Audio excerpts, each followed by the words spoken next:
के सबसे बड़े educational channel Unacademy UPSC Hindi पर। ठीक है मित्रों, कैसे हैं आप सभी। जो है अभी आपका जो है स्टोन एज टॉपिक चल रहा था, कंटिन्यू था। तो आज हम नियोलिथिक कल्चर को लेकर आपके सामने आए हैं और बहुत ही इंपॉर्टेंट टॉपिक है, खासतौर से मेंस के पॉइंट ऑफ व्यू से। ठीक है, तो चलिए आज हम देखते हैं नियोलिथिक कल्चर को। ठीक है, नवपाषाण काल, नवपाषाण काल।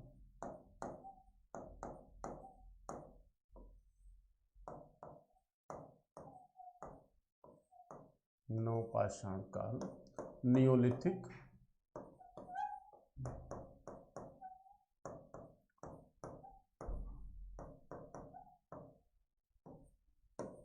ठीक है। चलिए तो आज हम स्टार्ट करते हैं नियोलिथिक कल्चर को। आपके पाषाण काल का अंतिम काल है ये, ठीक है, लास्ट फेज है। ठीक, तो नियोलिथिक कल्चर के बारे में आगे बढ़ने से पहले थोड़ी सी जानकारी हमें देखनी है। कहते हैं कि नवपाषाण काल, इस शब्द का उपयोग यानी नियोलिथिक शब्द का एज अ वर्ड उपयोग सबसे पहले जॉन लुबाक ने किया था। किसने किया था? जॉन लुबाक ने। सबसे पहले इस शब्द का उपयोग जॉन लुबाक के द्वारा किया गया था और जॉन लुबाक ने ही पाषाण काल को पूरा पाषाण काल और नवपाषाण काल में डिवाइड किया था। इन्होंने ही पाषाण काल को, पाषाण यानी स्टोन एज को दो भागों में डिवाइड किया था।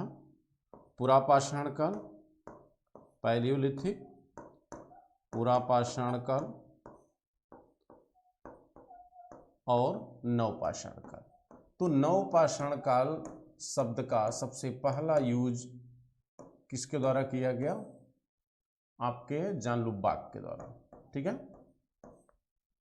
चलिए, लेकिन नवपाषाण काल को क्रांति का काल किसने कहा? तो गुन्नार मेडल ने कहा। ठीक है, गुन्नार मेडल ने इसे क्रांति का काल, इसे क्रांति का काल कहा। ठीक है, इसे क्रांति का काल कहा। तो ये हम देखेंगे कि आखिर क्रांति का काल क्यों, नवपाषाण काल को क्रांति का काल क्यों कहा जाता है। ठीक है, तो उस मुद्दे पर हम आएंगे, बशर्ते सबसे पहले हम इसकी बेसिक परिचय देख लें। इसकी क्या विशेषताएं क्या थी नवपाषाण काल की, कौन कौन से ऐसे चेंजेस थे, कौन कौन सी ऐसी नवीनताएं थी जो पहली बार हमको दिखाई देती हैं, और कौन कौन सी ऐसी हमारी सांस्कृतिक और कलात्मक विशेषताएं हैं जो नवपाषाण काल में ही अपनी निरंतरता को बनाए हुए हैं। ठीक है, तो चलिए सबसे पहले हम देखते हैं कि नवपाषाण काल में ऐसा क्या नया दिखता है हमको। ठीक है,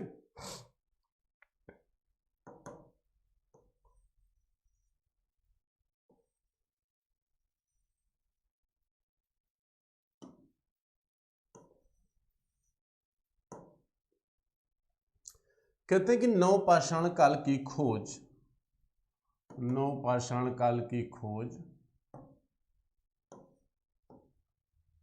इसकी खोज जो है ला मेसूरिये के द्वारा किया गया था। किसके द्वारा? ला मेसूरिये के द्वारा। ला मेसूरिये ने क्या खोजा था? ठीक है, क्या खोजा ला मेसूरिये ने जिसकी वजह से इसको खोजकर्ता माना गया? तो इन्होंने पॉलिशदार कुल्हाड़ी, पॉलिशदार कुल्हाड़ी खोजा, पॉलिशदार कुल्हाड़ी खोजा। कहाँ से खोजा? लिंगसुगुर नामक पुरास्थल से। किस पुरास्थल से? लिंगसुगुर नामक पुरास्थल से, जो कहाँ पे है? कर्नाटक में। यह स्थल कहाँ पे है? कर्नाटक में। ये प्रश्न आया हुआ है कि नवपाषाण काल का सबसे पहला, सबसे प्राचीनतम स्थल कौन है? तो वो है लिंगसुगुर। यहीं पर सबसे पहली बार ला मेसूरिये ने 1860 ईस्वी में, 1860 ईस्वी में पॉलिशदार कुल्हाड़ी की खोज किया। अब पॉलिशदार कुल्हाड़ी उपकरणों की एक नवीन विशेषता थी जो अभी तक मेसोलिथिक कल्चर या पैलियोलिथिक कल्चर में हमको दिखाई नहीं देती है। पहली बार नियोलिथिक कल्चर में यानी नवपाषाण काल में हमको पॉलिशदार कुल्हाड़ी दिखाई देती है। इसलिए उपकरणों की यह बनावट यानी उपकरणों की यह विशेषता नवपाषाण काल की विशेषता मानी गई। यानी पॉलिशदार कुल्हाड़ी या पॉलिशदार उपकरणों की प्राप्ति हमें किस काल में होती है? नवपाषाण काल में होती है। ठीक है। दूसरी बात ये कि कहा जाता है कि नवपाषाण काल को क्रांति का काल कहा गया। तो क्रांति का काल कहने का मतलब क्या है कि इसका तात्पर्य है कि नवपाषाण काल में जो परिवर्तन आए वो अस्थायी रहे, जो कहीं न कहीं आज 21वीं सदी तक हमको दिखाई देते हैं। यानी वो विशेषताएं, वो मजबूत आधार स्तंभ जिसके आधार पर आज आपका मानव समाज इतना विकसित हुआ है, ये सारी संभावनाएं हमें नवपाषाण काल में ही दिखाई देती हैं, जिनके आधार पर आगे चलकर आपके यहाँ इंडस वैली जैसी एक नगरीय सभ्यता हमको दिखाई देगी। ठीक है। तो कौन कौन से ऐसे लक्षण हैं जिसकी वजह से नियोलिथिक कल्चर को एक क्रांति का काल कहा गया, उसको हम देखते हैं। ठीक है। लेकिन अभी तक आपने देखा कि मेसोलिथिक कल्चर जो है वो पूरी तरह जो है उत्तर भारत में कश्मीर जैसे क्षेत्र में नहीं पाया गया था, लेकिन नवपाषाण काल आपके उत्तर पश्चिम भारत से लेके दक्षिण भारत तक पाया जाएगा। पूरब से पश्चिम, उत्तर से दक्षिण, यानी पूरे भारतीय उपमहाद्वीप में यह सभ्यता पूरी तरह क्या है? विस्तारित है। तो आप इसे एक भौगोलिक राष्ट्रवाद की जो संकल्पना 19वीं सदी में आई, ठीक है, तो यहां पर आप कह सकते हैं कि भौगोलिक रूप से नियोलिथिक कल्चर में मानव पूरी तरह एक दूसरे से क्या था? जुड़ा हुआ था। यानी भारत की जो संकल्पना है वह नवपाषाण काल में हमको दिखाई देती है। पूरा भारत इस सभ्यता में भौगोलिक रूप से क्या है? एक है। ठीक है।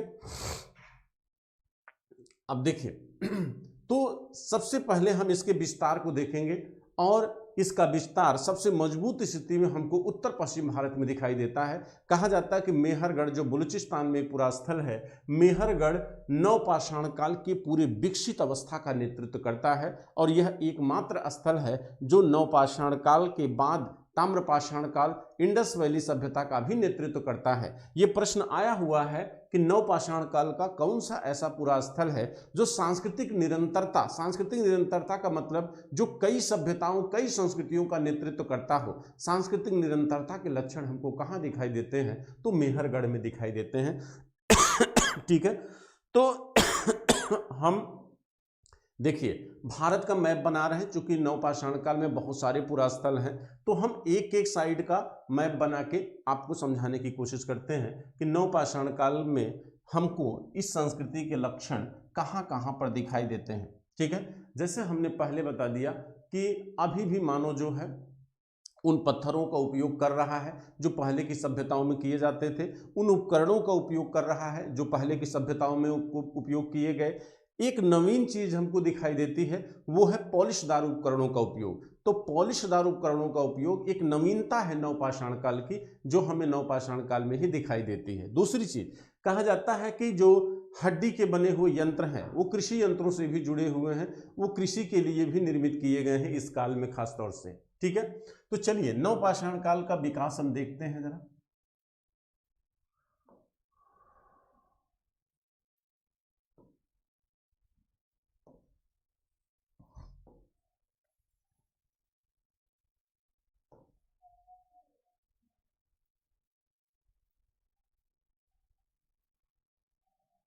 देखिए, पहले हम उत्तर पश्चिम भारत को लेते हैं। ये आपका पाकिस्तान है, ठीक, और ये आपका जो है अफगानिस्तान है। ठीक, आप यहां लिख लीजिए नवपाषाण काल। कहा जाता है कि नवपाषाण काल के आर्कियोलॉजिकल साइट्स भी बहुत पूछे जाते हैं। ठीक, नवपाषाण काल के, नवपाषाण काल में एक पूरा स्थल है मेहरगढ़, जो ये दक्षिणी बलूचिस्तान कहलाता है।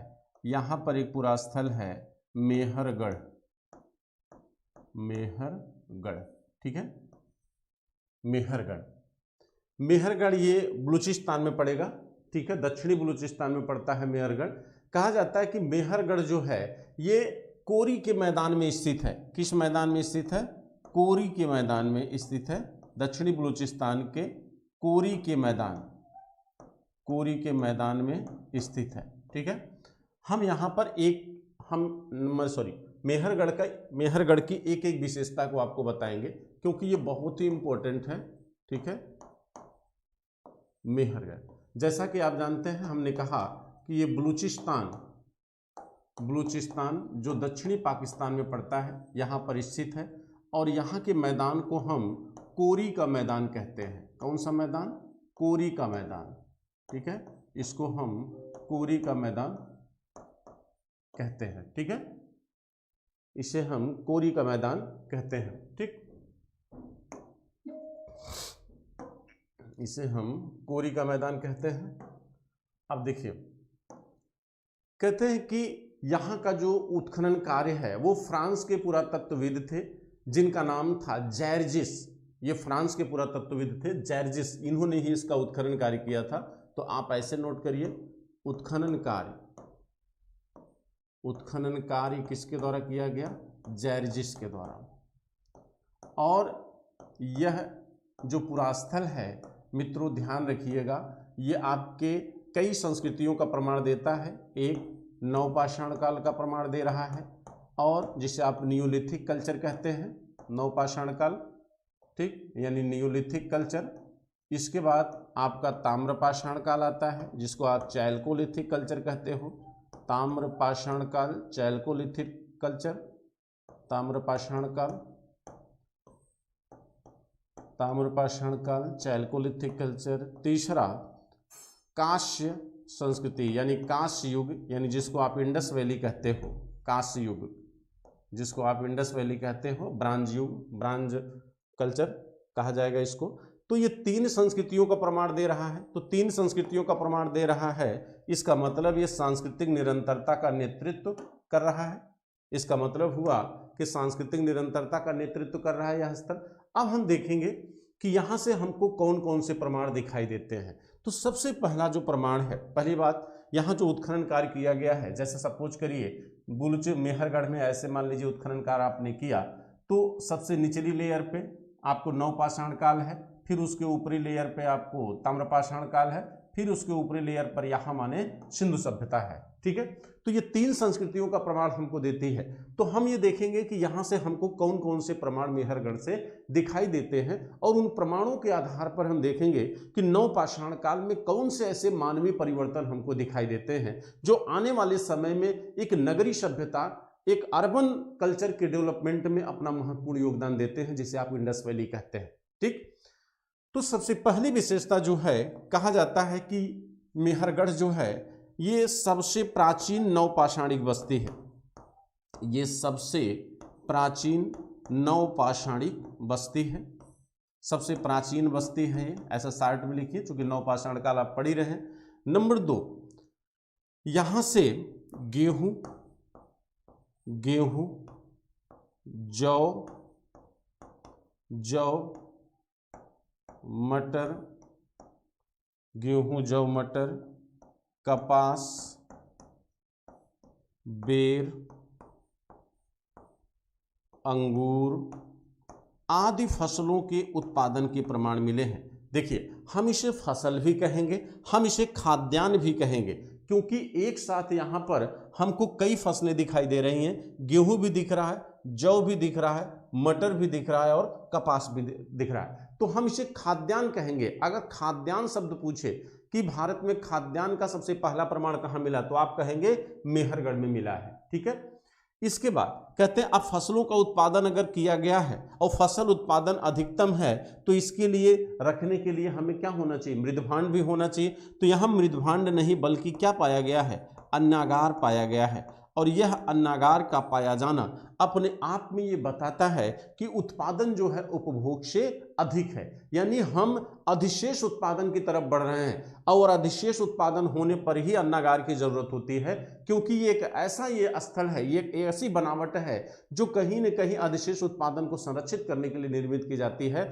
और अधिशेष उत्पादन का होना आप में विनिमय को जन्म देता है। विनिमय मतलब व्यापार, और बिना अधिशेष उत्पादन के व्यापार का जन्म हो ही नहीं सकता, यानी विनिमय का जन्म नहीं हो सकता। और जब विनिमय किसी एक पर्टिकुलर स्थान से होता है तो वहीं बाजार बनता है। जैसे आप अगर कुछ अतिरिक्त उत्पादन करो अपने घर में, तभी आप बेचने की उम्मीद करते हो उसको, और बेचोगे जहां से आप बैठकर उसकी बिक्री करते हो, वहीं आने वाले समय में मार्केट बनता है, बाजार। तो विनिमय से बाजार का डेवलपमेंट होता है, और बाजार से जो है शहर का, शहर से नगर का। तो जो अधिशेष उत्पादन आपके नवपाषाणिक कल्चर में शुरू हुआ, इसी ने आने वाले समय में आपकी इंडस वैली जैसी नगरीय सभ्यता को आधारभूत संसाधन क्या किया, तैयार किया। तो जो अभी तक कहा जाता था कि इंडस वैली का डेवलपमेंट, जैसे मार्टिन व्हीलर साहब ने कहा है कि सिंधु सभ्यता का विकास सुमेरियन सभ्यता के द्वारा हुआ, बल्कि उन्होंने यहां तक कह दिया कि सिंधु सभ्यता जो है उपनिवेश है किसका, सुमेरियन सभ्यता के। वह पूरी तरह क्या है, गलत है। विकास एक प्रक्रिया है, और वह विकास की प्रक्रिया हमारे नियोलिथिक कल्चर से पहले आपके मेसोलिथिक कल्चर में ही दिखाई देना शुरू हो जाती है, और उसका विस्तार हमको धीरे धीरे आपके नवपाषाणकालीन संस्कृति में दिखाई दे रहा है। तो यहाँ पर अगर आप देखिए तो अनाज का उत्पादन भी है, और वह उत्पादन अधिशेष में है, उसका प्रमाण हमें इस अन्नागार से दिखाई दे रहा है। कहते हैं यहाँ पर जो है हमें और भी बहुत सारी ऐसी वस्तुएं मिली हैं जिससे ये पता चलता है कि यहाँ पर पूरी तरह डेवलपमेंट हो चुका था। जैसे एक एक करके हम आपको बताएंगे। जैसे कहते हैं इसके अतिरिक्त कच्ची आयताकार ईंट, कच्ची आयताकार ईंट के बने मकान मिले हैं, ईंट के बने मकान मिले हैं। अब आप सोचिए, ईंट के बने मकान, यही ईंट जो है कहीं न कहीं इंडस वैली की सबसे बड़ी पहचान है। इंडस वैली में जो ईंटें उपयोग की गई हैं वो 4:2:1 में है, 28:14:7 के अनुपात में है। तो वहां पर एक निश्चित अनुपात दिखता है, लेकिन उन ईंटों की संकल्पना हमको यहाँ पर दिखाई देना शुरू हो जाती है। ठीक है, जो आगे चलकर इंडस वैली में हमको बड़े स्तर पर उपयोग में दिखाई देगा, और इसी के आधार पर एक नगर नियोजन जैसी संकल्पना का जन्म हमको इंडस वैली में क्या होता है, दिखता है। दूसरी चीज कहते हैं यहीं से चाक निर्मित मृदभांड, आप जानते हैं चाक निर्मित मृदभांड। आप इसके पहले भी देखिए आप कि मेसोलिथिक कल्चर में सबसे पहले मृदभांड पाया गया चौपानी मांडो में, जिसे आप विश्व का प्राचीनतम मृदभांड कहते हैं। लेकिन वहां मृदभांड जो है वो हाथ से निर्मित था, चुटक विधि से निर्मित था, जबकि यहां पर जो मृदभांड है मित्रों, ये चाक पर निर्मित है। और चाक पर जब भी मृदभांड बनाया जाता है, चाक पर जब भी मृदभांड बनता है तो उसका उद्देश्य व्यक्तिगत उपभोग नहीं होता, वह अपने कंज्यूम के लिए उपयोग नहीं लाया जाता, बल्कि उसके उत्पादन का जो उद्देश्य होता है वो कहीं न कहीं जो है व्यवसायिक होता है, वो कहीं न कहीं जो है बेचने के उद्देश्य से निर्मित किया जाता है। तो एक दिमाग में अपने एक कॉन्सेप्ट आप क्लियर कर लीजिए कि नियोलिथिक कल्चर में जो प्रमाण हमको दिख रहे हैं, इनका जो उद्देश्य है वो व्यक्तिगत उपभोग नहीं है। मध्य पाषाण काल में जो इससे पहले का फेज था, उसमें आपने देखा कि मनुष्य जो है उपभोक्ता से उत्पादक की तरफ बढ़ रहा था, लेकिन नवपाषाण काल में वही मनुष्य जो है न केवल उत्पादक बना, बल्कि अधिशेष उत्पादन की तरफ बढ़ रहा है, और अधिशेष उत्पादन ही नगरीकरण को जन्म देती है।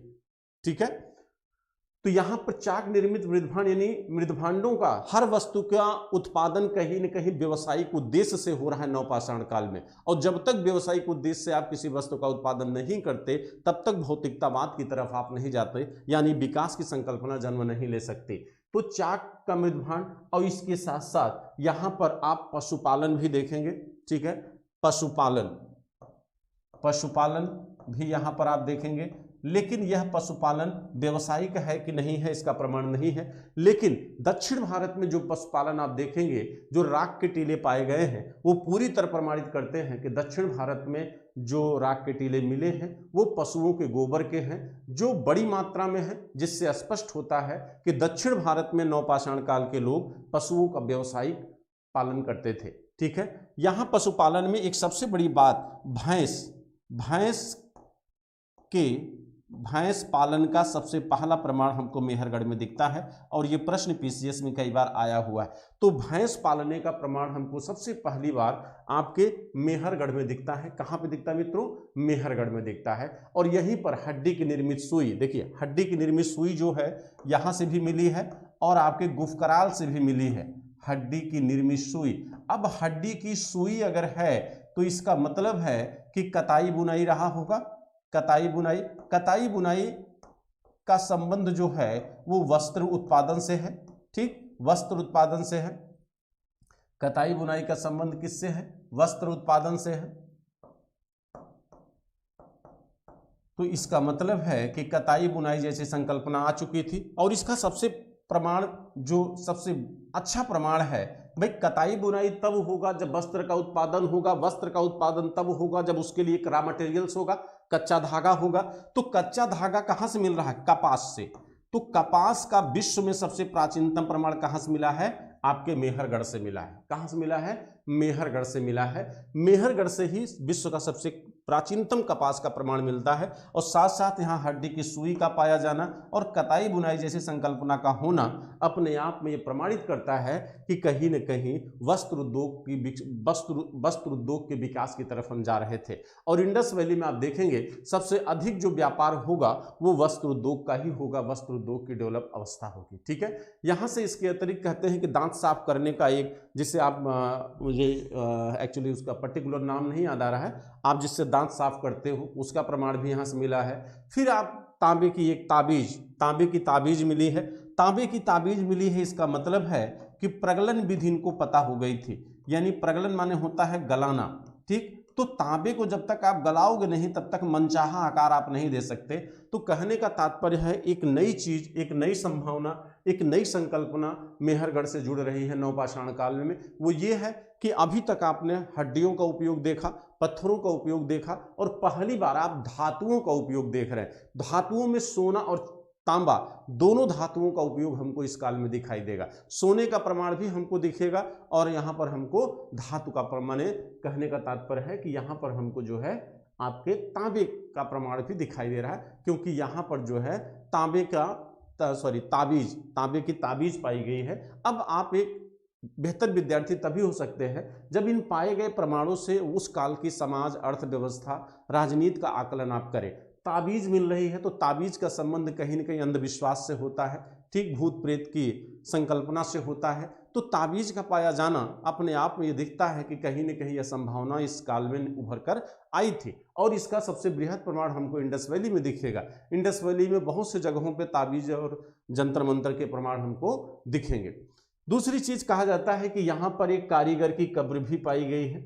कारीगर की कब्र, कारीगर उसे कहा जाता है जो किसी वस्तु का व्यवसायिक उत्पादन करता है, जो किसी वस्तु का क्या करता है? व्यवसायिक उत्पादन करता है। तो कारीगर की कब्र का होना अपने आप में ये बता रहा है कि श्रमिक जैसी प्रजाति का उद्भव नवपाषाण काल में होना शुरू हो चुका है। यानी वर्तमान में, यानी 21वीं सदी के समाज में जो विभाजन, जो कार्य विभाजन की विशेषता, जो वर्ग विभाजन की विशेषता दिख रही है, उसकी प्रारंभिक शुरुआत हमको इस मेहरगढ़ नामक पुरास्थल से दिखाई देना शुरू हो जाती है। और आप इस आधार पर कह सकते हैं कि अब जो है मनुष्य का जो जीवन है वो पूरी तरह क्या है? अस्थायी है। वह भगोड़ा नहीं है, वह पलायनवादी नहीं है, वह एकांकी नहीं है। अब उसका जीवन क्या है? पूरी तरह एक अस्थायी है। वह ग्राम बस्तियों में बसना शुरू कर दिया है, वह भौतिकतावाद के लिए वस्तुओं का उत्पादन शुरू कर दिया है और उत्पादन अधिशेष में करना शुरू कर दिया है। तो मेहरगढ़ का जो रोल है नवपाषाणी कल्चर में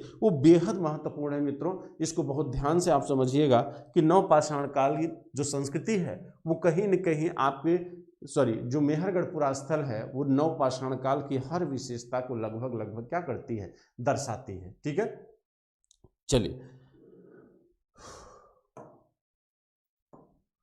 अब आप यहाँ पे थोड़ा सा हम आपको और बताएंगे।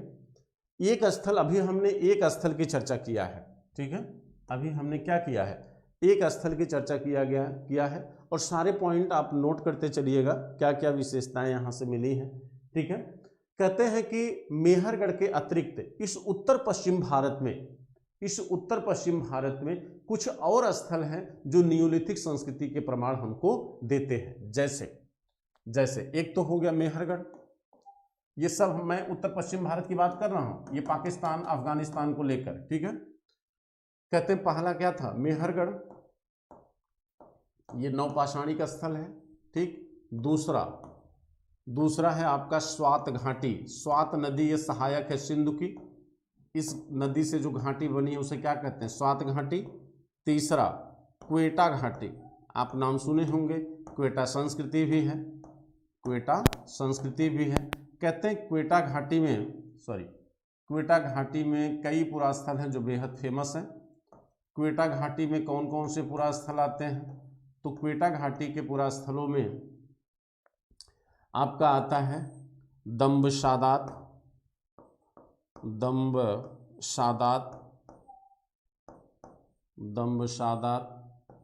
किले गुल मोहम्मद,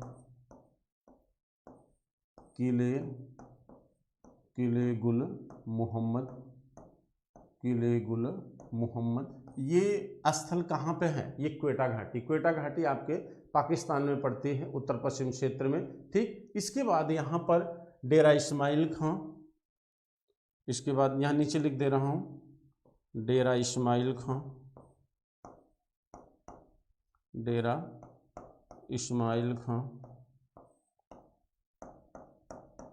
रहमान ढेरी,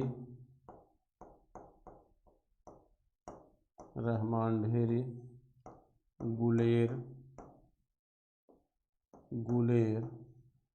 देखिए गुलेर, रहमान ढेरी, डेरा इस्माइल खां, दम्बशादात, किले गुल मोहम्मद, ये स्थल कहाँ पे हैं, क्वेटा घाटी में है। और ये किस काल के स्थल हैं, ये आपके नियोलिथिक काल के स्थल हैं। चूंकि यहाँ पर स्पेस कम है मित्रों, इसलिए यहाँ पर दिखाने में दिक्कत होती, तो मान हम इसीलिए वहाँ पर साफ साफ आपको लिख दिए हैं। आप इन स्थलों को पूरी तरह याद रखिए, ठीक है। ये ऐसे पूरा स्थल हैं जो नवपाषाण काल के हैं और कहीं न कहीं ये उत्तर पश्चिम भारत में है। तो इनसे ये स्पष्ट होता है कि उत्तर पश्चिम भारत में नियोलिथिक कल्चर का डेवलपमेंट पूरी तरह हो चुका था, ठीक है। और विशेषताएं अगर आपको वो करना है, आसानी से आप इनको नोट कर लीजिए। देखिए ये स्पष्ट दिख रहा है यहाँ पे जो हमने आपको पढ़ाया था, ये चीज़ें नोट कर सकते हैं आप लोग। फिर हम आगे बढ़ते हैं। अब देखिए, अब हम दूसरे मैप के द्वारा हम देखेंगे, चूंकि इसमें बहुत सारे पूरा स्थल है।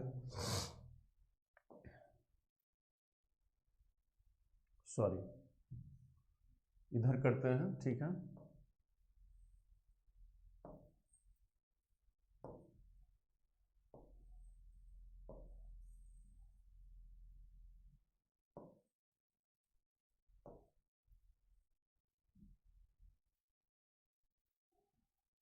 देखिए, अब देखिए ये उत्तर पश्चिम क्षेत्र के हो गए, इसका परिचय हमने आपको दे दिया।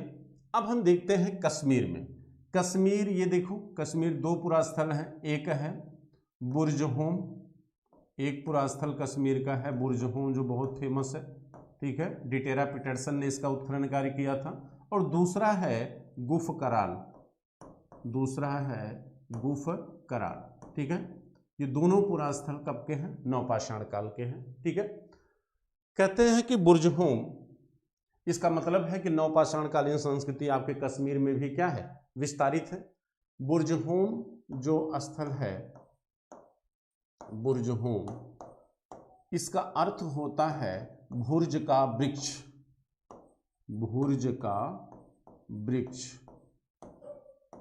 इसका अर्थ है भुर्ज का वृक्ष। इसका उत्खनन कार्य डिटेरा पीटरसन के द्वारा किया गया है, ठीक है। बुर्जहोम का जो उत्खनन कार्य है वो डिटेरा पीटरसन के द्वारा किया गया है। यहाँ पर हम देखते हैं क्या क्या प्रमाण हमको मिला है, ठीक। कहा जाता है कि सबसे पहले मुर्गा पालन का प्रमाण, मुर्गा एक पक्षी की प्रजाति है, मुर्गा पालन का प्रमाण सबसे पहली बार हमको कहाँ पर दिखाई देता है, बुर्जहोम में। मुर्गा पालन का प्रमाण सबसे पहली बार हमको दिखता है कहाँ पर, बुर्जहोम में, ठीक है। इसके साथ गर्तावास, गर्त माने गड्ढा, वास माने होता है आवास, ठीक है। यानी गड्ढे को खोदकर आवास का निर्माण करना, जिसे गर्तावास कहा जाता है। जैसे लोमड़ी बनाती है जमीन के नीचे, ठीक, उसी तरह गर्तावास के प्रमाण हमको कहाँ से मिले हैं, बुर्ज-होम से मिले हैं। ठीक है, इसका मतलब यहाँ पर आवास के नीचे जैसे आज अंडरग्राउंड मकान बनते हैं, कहते हैं इसमें दीवारें भी पाई गई हैं और दीवारों पे लेप किया गया है। ठीक है, तो गर्तावास का प्रमाण हमको सबसे पहली बार यहाँ पर दिखाई देता है। इसके साथ साथ कहते हैं कि एक खोपड़ी में शल्य क्रिया के प्रमाण मिले हैं। एक खोपड़ी में शल्य क्रिया के प्रमाण। और आप जानते हैं कि सिंधु सभ्यता में कालीबंगा से एक बच्चे की खोपड़ी मिली है जो शल्य क्रिया का प्रमाण देता है, सर्जन क्रिया का जो रिसर्च का प्रमाण दे रहा है, उसमें 6 होल बने हुए हैं। उसी तरह उससे पहले यहाँ पर एक खोपड़ी मिली है जिसमें शल्य क्रिया के प्रमाण हमको दिखाई देते हैं, शल्य क्रिया के प्रमाण दिखते हैं। ठीक, इसके साथ साथ कहते हैं कि बुर्ज-होम में मानव के साथ कुत्ते को दफनाने का प्रमाण मिला है। मानव के साथ कुत्ते को दफनाने का प्रमाण, मानव के साथ कुत्ते को दफनाने का प्रमाण। और आप जानते हैं ये पहला पालतू पशु है। ठीक, और कहीं न कहीं मनुष्य और जानवर के बीच एक आत्मीयता जैसी प्रक्रिया हमको यहाँ पर दिखाई देती है। ठीक, और यहाँ से बुर्ज-होम से अस्थि उद्योग यानी हड्डी उद्योग, अस्थि उद्योग का प्रमाण मिला है, यानी हड्डियों के उपकरण यहाँ पर बनाए जाने का बृहद स्तर पर प्रमाण दिखाई देता है, जिसे अस्थि उद्योग कहा जाता है। तो इतने सारे प्रमाण हमको कहीं न कहीं बुर्ज-होम में दिख रहे हैं जो मानव के अस्थायी जीवन के प्रमाण दे रहे हैं। एक निर्मित आवास है, ठीक, पशुओं के पालन की प्रक्रिया है, समाधान की प्रक्रिया है। ये सारी हमारे सांस्कृतिक जो लक्षण हैं, जो हमारी परंपराएं हैं, ये अस्थायी मानव जीवन की परंपराएं हैं मित्रों। तो हमको इनसे लगता है कि यहाँ पर एक अस्थायी मानव जीवन का विकास नवपाषाण काल में पूरी तरह क्या था, हो चुका था। ठीक है, जो दूसरा पुरा स्थल है वो है गुफ कराल। दूसरा पुरा स्थल है गुफ कराल, और यहाँ से गुफ कराल से हमको सुई मिली है, हड्डी की सुई है, किसकी, हड्डी की बनी सुई है। ठीक, इसके साथ साथ सबसे बड़ी बात जो है यहाँ पर हंसिया जिसको हार्वेस्टर कहते हो आप, हंसिया जिसको हार्वेस्टर कहा जाता है, हंसिया के प्रमाण मिले हैं। अब ये हंसिया है तो फसल भी रही होगी, हंसिया है अगर तो फसल भी रही होगी, क्योंकि हंसिया हार्वेस्टर का उपयोग आप फसल कटाई के लिए करते हैं। तो कहा जाता है यहाँ पर गेहूं, जौ, दाल, गेहूं,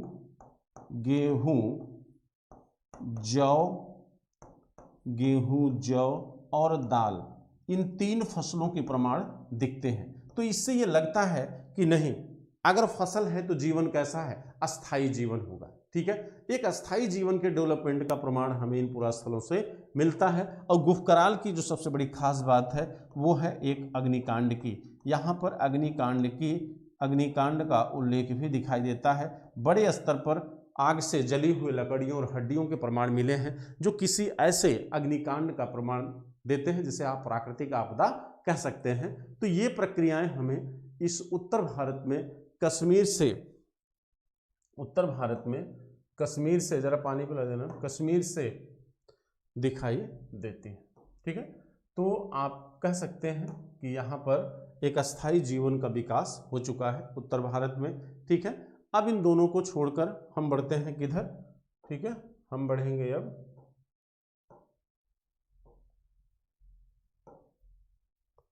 ठीक, चलिए,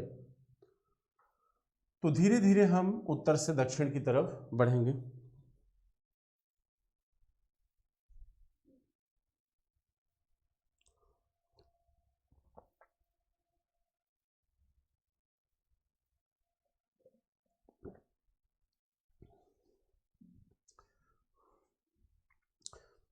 अब आते हैं हम यूपी की तरफ।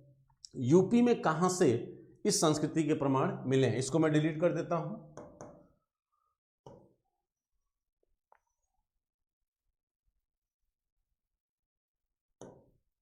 चलिए, उत्तर प्रदेश में देखिए कि नवपाषाण काल के प्रमाण कहां से मिलते हैं। ठीक है, तो उत्तर प्रदेश में ये देखिए, ये इलाहाबाद है।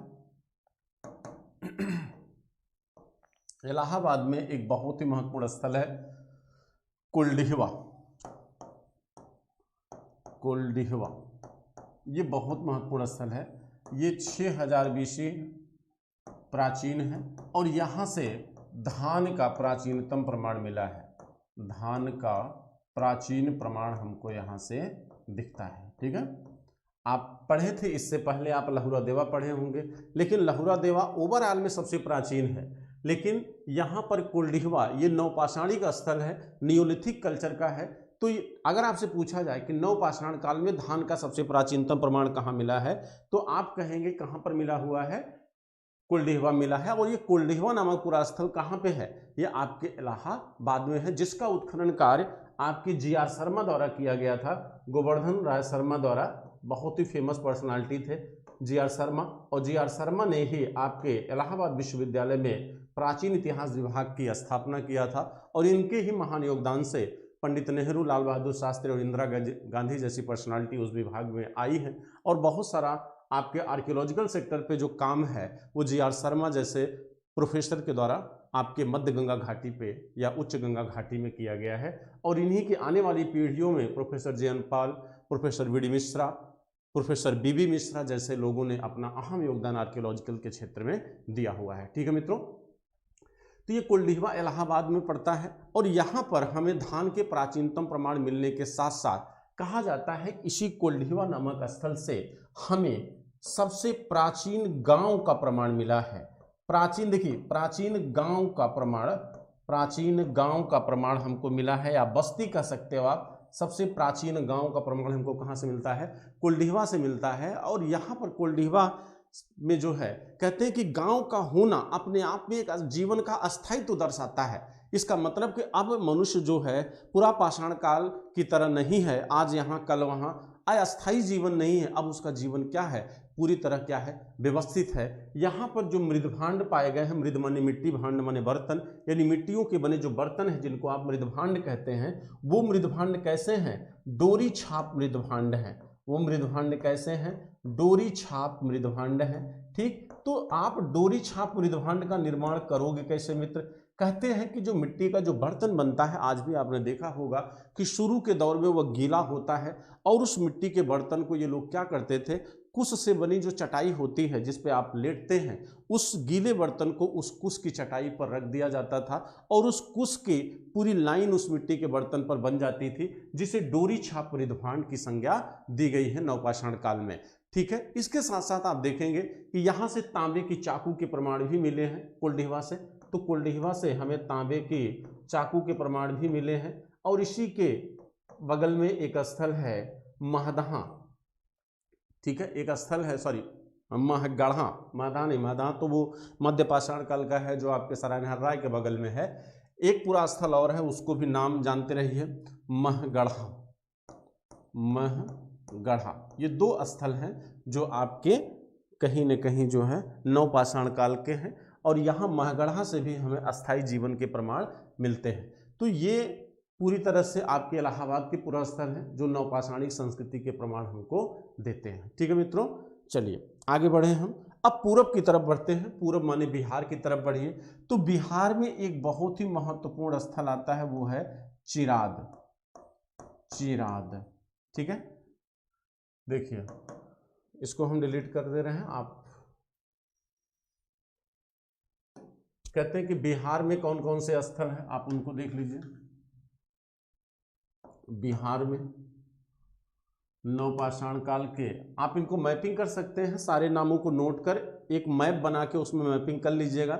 यहाँ पे स्पेस कम होने की वजह से हम आपको अलग अलग लिख रहे हैं। तो बिहार के स्थलों की चर्चा हम अगर करें तो बिहार में जो सबसे प्रमुख स्थल है वो है चिराद, वो है चिराद। लेकिन इसके अतिरिक्त भी बहुत से ऐसे आर्कियोलॉजिकल साइट्स हैं बिहार के जो कहीं न कहीं इस काल क्या इस संस्कृति के प्रमाण हमको देती हैं। हम उनके नामों की चर्चा कर दे रहे हैं, फिर हम स्पेशली चिराद की चर्चा करेंगे क्योंकि ये सबसे महत्वपूर्ण स्थल है।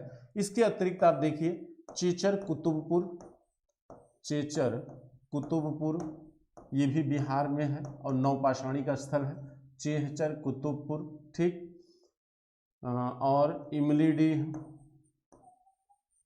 इमलीडीह खुर्द, इमलीडीह खुर्द, भूडाडीह, भूडाडीह, बैना, बैना, एक स्थल है आपका सोहगौरा, ये आपके यूपी के गोरखपुर में पड़ेगा। सोहगौरा ये यूपी में पड़ जाता है, पूर्वी यूपी में, ठीक है। और चेचर कुतुबपुर हो गया, इमलीडीह, खुर्द, भूडाडू, बैना, चिराद, ठीक है। ये सारे पुरा स्थल आप ले लीजिए, ये सभी पुरा स्थल किस काल के हैं? नवपाषाण काल के हैं। और ये सब कहाँ हैं? बिहार में है, ठीक है। ये सब कहाँ है?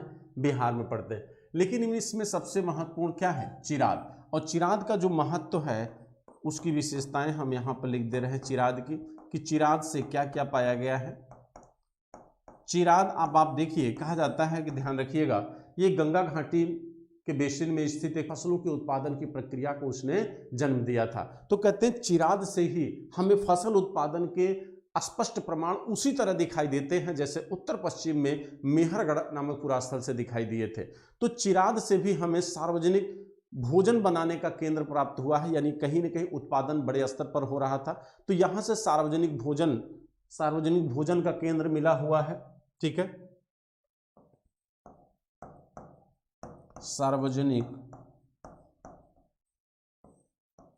सार्वजनिक भोजन का केंद्र,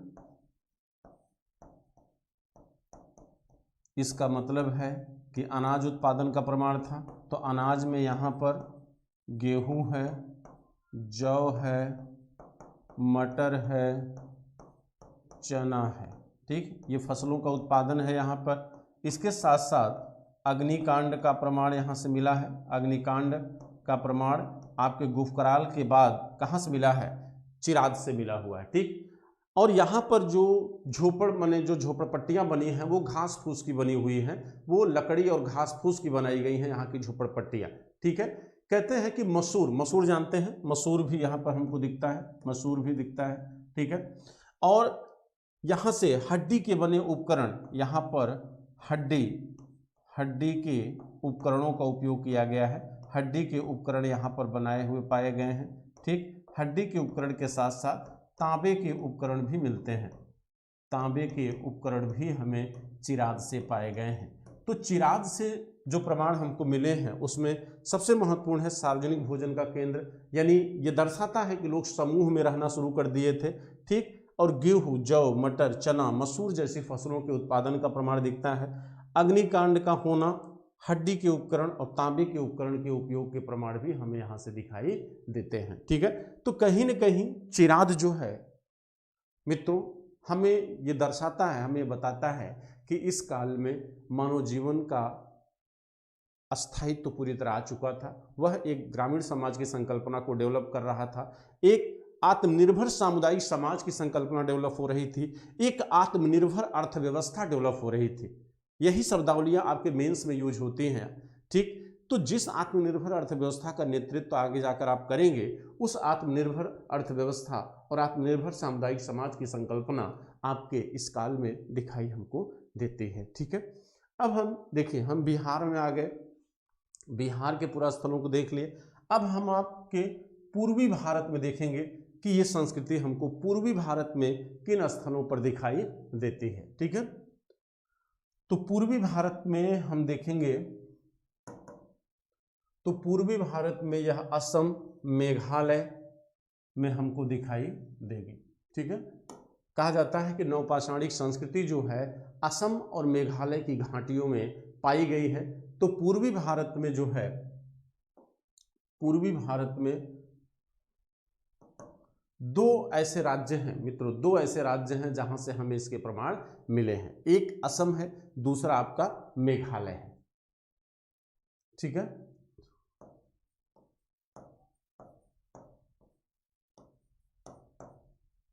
पूर्वी भारत में असम,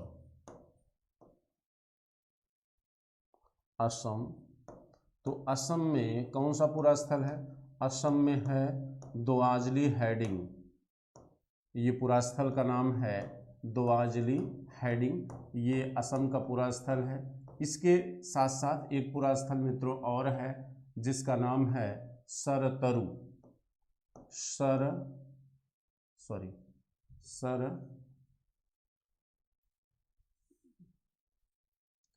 फिर से हम लिख दे रहे हैं, नीचे लिख दे रहे हैं,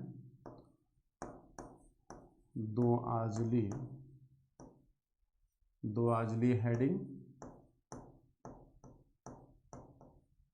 और दूसरा है सर तरु। ये दोनों पुरास्थल ये आपके कहाँ पे हैं, आपके असम में है। और तीसरा जो पुरास्थल है वो मारक डोला है मित्रों। कौन सा है, मारक डोला, ठीक है, मारक डोला। 3 पुरास्थल हैं ये जो हमको असम में पाए गए हैं, और इन तीनों पुरास्थलों से हमको सावधान के प्रमाण मिले हैं, ठीक है, सावधान के प्रमाण मिले हैं। यहाँ पे हमको हरे पत्थरों के उपयोग के प्रमाण मिले हैं। यहाँ पर हमको डोरी छाप मृदभांड के प्रमाण मिले हैं, डोरी छाप मृदभांड के प्रमाण यहाँ से हमको दिखाई देते हैं। हालांकि यहाँ से प्रश्न पीटी का नहीं आएगा, लेकिन ये पूछ सकता है कि ये तीनों पुरास्थल किस नवपाषाणिक कल्चर के हैं या किस संस्कृति के विशेषताओं को दर्शाते हैं। तो स्पेशली आप ये तीनों नाम याद रखिएगा कि दोआजली हेडिंग, सरतुरु और मारकडोला, ये तीनों आर्कियोलॉजिकल साइट्स आपके किस काल की हैं, ठीक है। तो पूर्वी भारत में यहाँ पर असम और मेघालय इस संस्कृति को दर्शाते हैं, ठीक है। इसके बाद उड़ीसा नीचे आओगे तो उड़ीसा में एक पुरास्थल है कुचाई, उड़ीसा में एक पुरास्थल है कुचाई जो नियोलिथिक कल्चर को बताता है, ठीक है। तो कुचाई नामक जो पुरास्थल है ये नियोलिथिक कल्चर की यानी नवपाषाणकालीन संस्कृति का प्रमाण हमको देता है, ठीक है। यहाँ से हमको इस संस्कृति के प्रमाण दिखाई देते हैं, ठीक। तो अब मुझे लगता है कि मैंने उत्तर भारत में आपको लगभग नियोलिथिक कल्चर के साइट्स के बारे में आपको बता दिया हूँ। अब हम मूल रूप से दक्षिण भारत में एंट्री करेंगे और दक्षिण भारत में हम देखेंगे कि इनकी क्या विशेषताएं डिफरेंट है उत्तर भारत से। तो एक बार हम संक्षेप में बात कर लेते हैं कि उत्तर भारत में अभी तक आपने क्या देखा। अभी तक आपने देखा कि अस्थायी आवासों का निर्माण, बस्तियों की बसावट, अनाजों का उत्पादन उपभोग से अधिक हो रहा है, जीवन स्थायित्वपूर्ण हो चुका है, व्यक्ति पशुपालन और कृषक बन चुका है, व्यक्ति जो है मृदभांडों का उत्पादन व्यवसायिक करना शुरू कर चुका है, भोजन अब वो पका कर करना शुरू कर दिया है, ठीक। उसके जीवन में हर वो परिवर्तन आ चुका है जो आज 21वीं सदी के समाज में दिख रहा है। यानी वो विशेषताएं जो वर्तमान मानव समाज में हैं वो इंडस वैली में हमको दिखाई देना धीरे धीरे शुरू हो गई थी। यानी सावधान की प्रक्रिया, ये सारे प्रक्रियाएं, धर्म की संकल्पना, जादू टोने की संकल्पना, ये सारी विशेषताएं हमें उत्तर भारत में दिखती हैं। लेकिन प्रश्न खड़ा हो जाता है कि दक्षिण भारत में हमें क्या परिवर्तन दिखता है, क्या अंतर दिखता है उत्तर भारत की सभ्यता से। तो पहले हम मित्रों अंतर देख लेते हैं दक्षिण भारत का, फिर उसके बाद हम दक्षिण भारत के आर्कियोलॉजिकल साइट्स या पुरास्थलों को देखेंगे, ठीक है। दक्षिण भारत,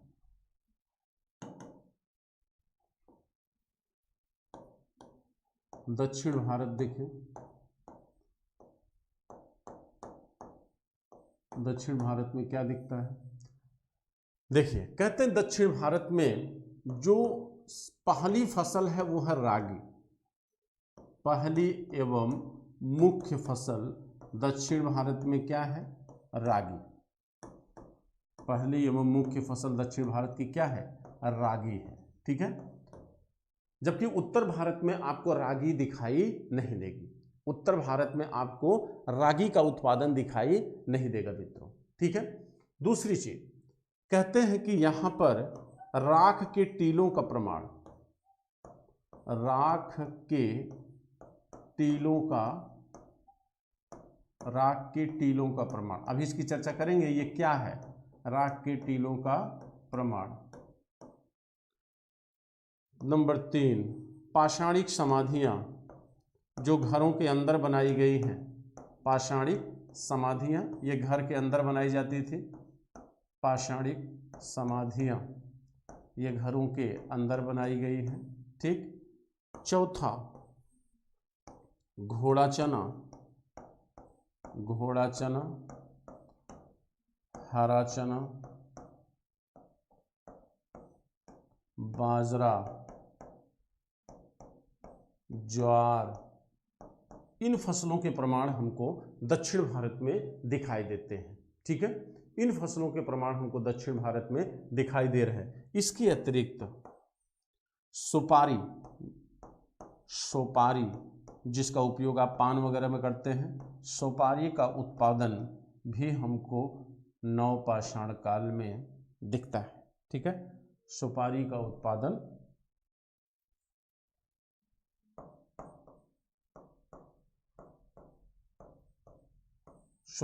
उत्पादन हमको यहाँ पर दिखाई देता है। ठीक है, और सबसे बड़ी बात जो है कि दक्षिण भारत में जो है, दक्षिण भारत में फसलों की जो वैरायटी में जो परिवर्तन दिख रहा है, आपको जो चेंज दिख रहा है, वो कहीं न कहीं इस बात को दर्शाता है मित्रों, इस बात को दर्शाता है कि यहाँ के लोग जो है जलवायु से पूरी तरह क्या थे, परिचित थे, और मौसम के अनुसार और मिट्टी के अनुसार फसलों के उत्पादन की प्रक्रिया से परिचित हो चुके थे।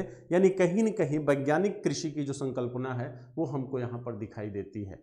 ये सीधी सी बात है कि उत्तर भारत की फसलों का उत्पादन दक्षिण भारत की मिट्टी में होना उस समय शायद मुश्किल था, जो आज भी है। तो आज भी फसलों की वैरायटी में उत्तर और दक्षिण भारत में हमको अंतर दिखाई देता है। तो ये अंतर जो है हमको आपके नवपाषाणिक संस्कृति में भी दिखाई दे रहा है। तो यहाँ पर भी हमको ये अंतर दिख रहा है जो वर्तमान समाज में हमको दिखाई देता है। ठीक है, सुपारी का जो प्रमाण हमको मिला है वो वातगल से मिला है। ठीक, जो आंध्र प्रदेश का एक स्थल है वातगल, केवल यहीं से ये प्रमाण मिला है, वातगल से जी, जो आंध्र प्रदेश का एक पूरा स्थल है। तो अब हम देखते हैं कि कहाँ कहाँ से हमको जो है, पहले हम पूरा स्थलों को लिखते हैं, आर्कियोलॉजिकल साइट्स कौन कौन सी हैं दक्षिण भारत में नियोलिथिक कल्चर की, उनको नोट कर लीजिए, फिर आगे बढ़ते हैं। ठीक है, तो चलिए, इसको आप लोग नोट कर लिए होंगे, मुझे लगता है नोट कर लीजिए, क्लिप ले लीजिए। ठीक है, चलिए,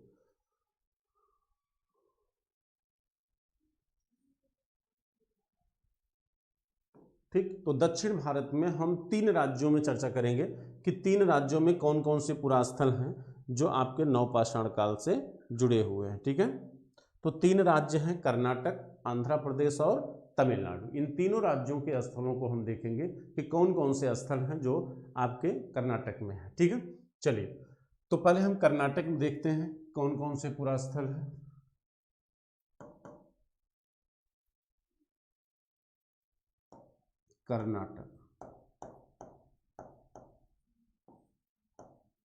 कर्नाटक में है संगनकल्लू,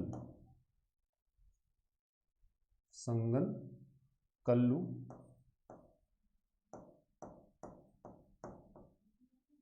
संगनकल्लू। ठीक है, उतनूर, उतनूर, हल्लूर। देखिए, ये उतनूर है, ये हल्लूर है, दोनों अलग अलग है, एक मत समझिएगा। ठीक है, इसके बाद बूदीहाल, बूदीहाल, टेक्कलकोटा,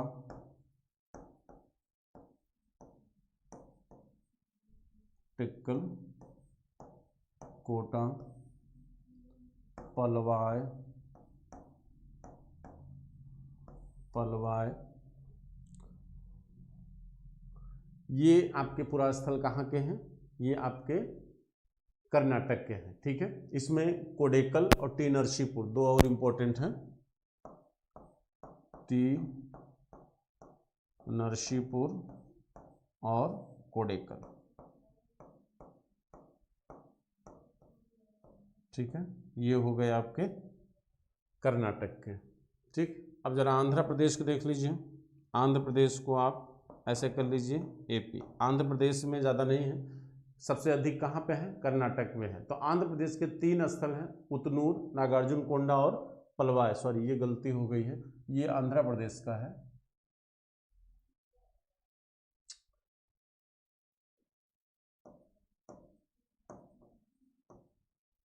ठीक है, ये हल्लूर है, ये सही है। ठीक, ये उतनूर जो इसमें लिखा गया था, ये उतनूर है आपके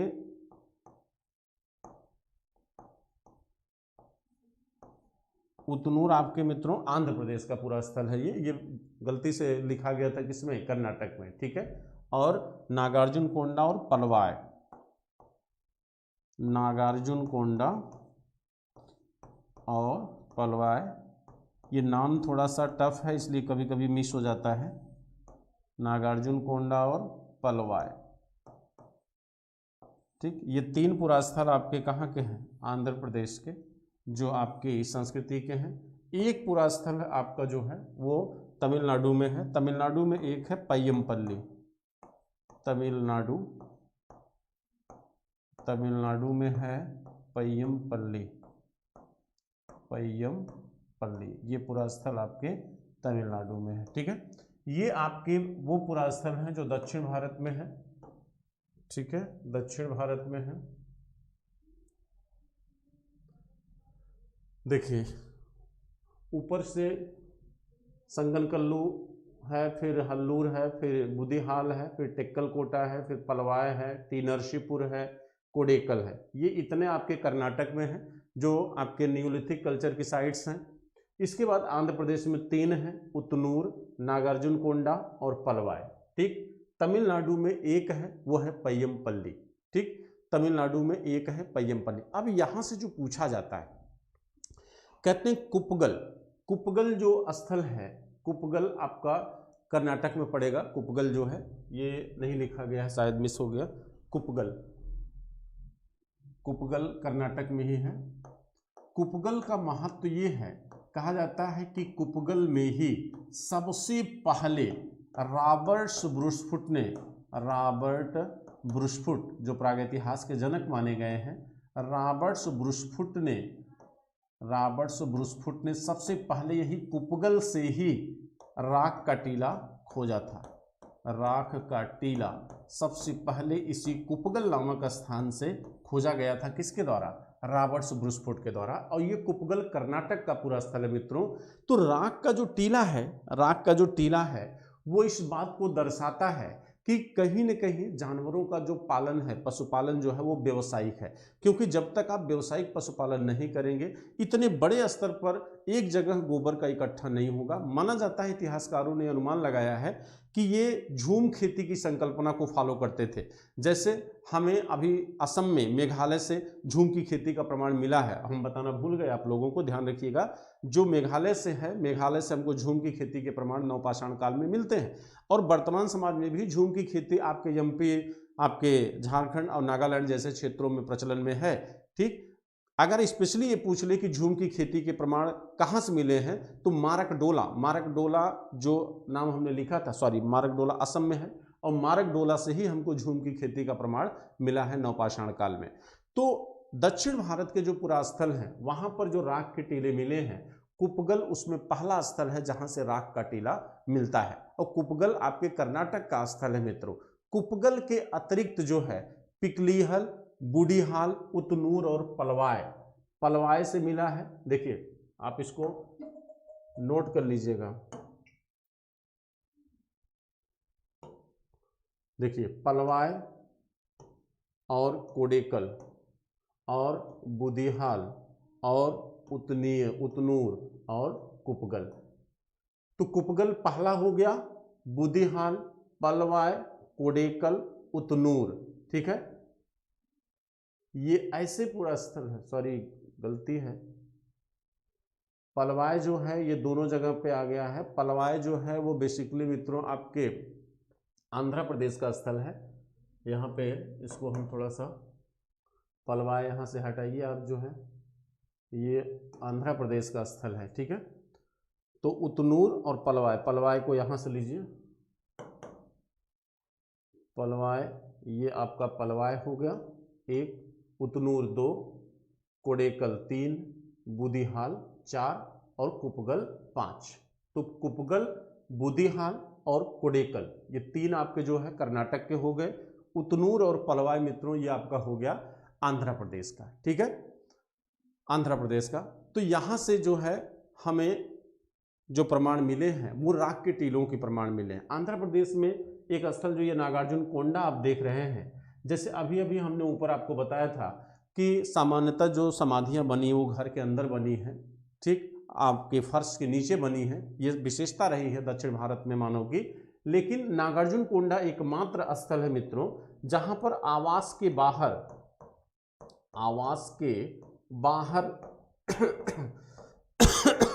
के बाहर समाधान किया गया है, यानी दफनाया गया है। ठीक।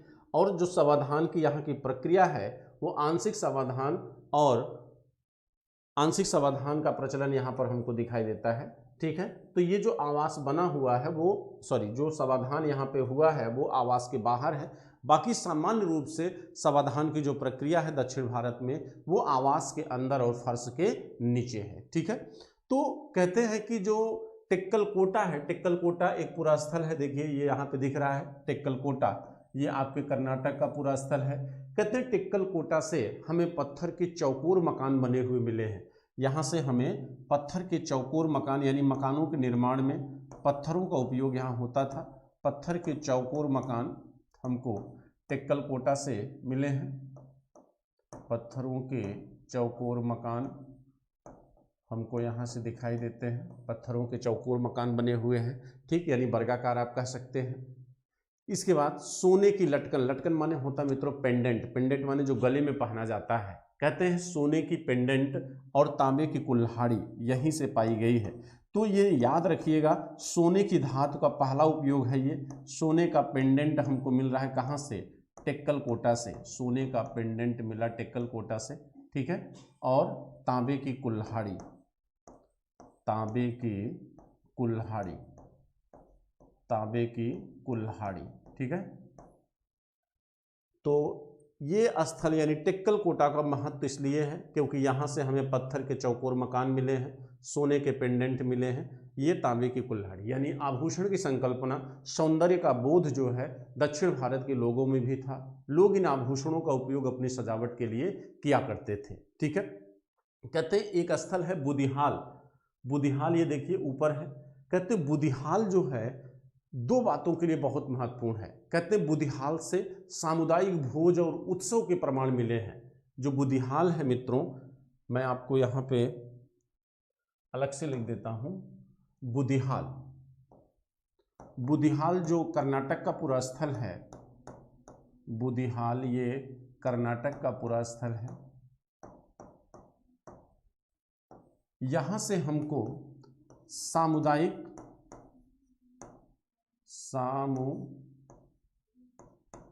सामुदायिक उत्सव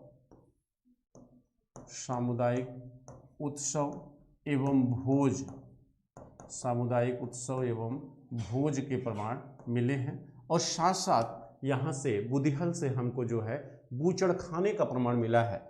बूचड़ खाना, जहाँ पर मनुष्य को जहाँ पर जानवरों को एक साथ काटा जाता था, यानी कहीं न कहीं जानवर का व्यवसायिक वो किया जाता था। भाई बड़ी मात्रा में जब आप जानवरों को काटते हैं तो कहीं न कहीं उनके मांस को सप्लाई करते हो, विनिमय करते हो, उनको बेचते हो। उत्तर भारत में आप देखे होंगे कि मध्य पाषाण काल में मादाह से बूचड़ खाने का प्रमाण मिला है। ठीक, बाघोर से भी बूचड़ खाने का प्रमाण मिला है। और नव पाषाण काल में बुदिहल से हमको बूचड़ खाने का प्रमाण मिला है। यानी कहीं न कहीं दक्षिण भारत का जो मानव था वह पशुओं के दूध को भी व्यावसायिक उत्पादन करता था, और उनका जो पशुपालन था वो कहीं न कहीं मांस के उद्देश्य से भी किया जाता था। यानी पशुओं की मांस और दूध दोनों व्यावसायिक उद्देश्य से मानव उपयोग करता था दक्षिण भारत में, खास तौर से नियोलिथिक कल्चर में। और ये संकल्पनाएं हमको आज भी दिखाई देती हैं, जिसके आधार पर मित्रों आप कह सकते हैं कि सांस्कृतिक निरंतरता के जो लक्षण है वो हमारी संस्कृति की देन है, हमारी संस्कृति में बनी रही हैं, जो हमारे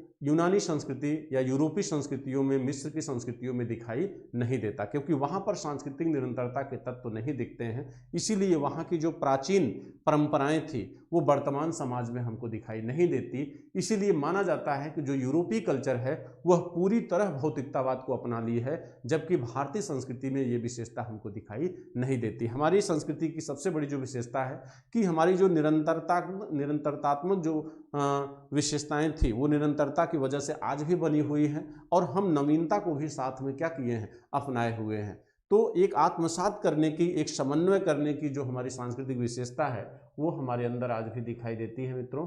और इस तरह जो है आपका ये पाषाण काल समाप्त होता है। ठीक है, अब हम चलेंगे इंडस वैली की तरफ जो है। अब यहाँ से आपके इतिहास की बहुत ही इंपॉर्टेंट सेक्शन स्टार्ट होता है, और इंडस वैली से बहुत सारे प्रश्न भी पूछे जाते हैं। ठीक है मित्रों, तो हम अगली क्लास में मिलेंगे। हमारी जो नेक्स्ट क्लास होती है वो शाम को 8 बजे है। आप जितने भी हमारे विद्यार्थी हैं 8 बजे वहाँ भी उपस्थित होकर हमारे क्लास को अटेंड कर सकते हैं और अपने ज़्यादा से ज़्यादा मित्रों में शेयर कर सकते हैं।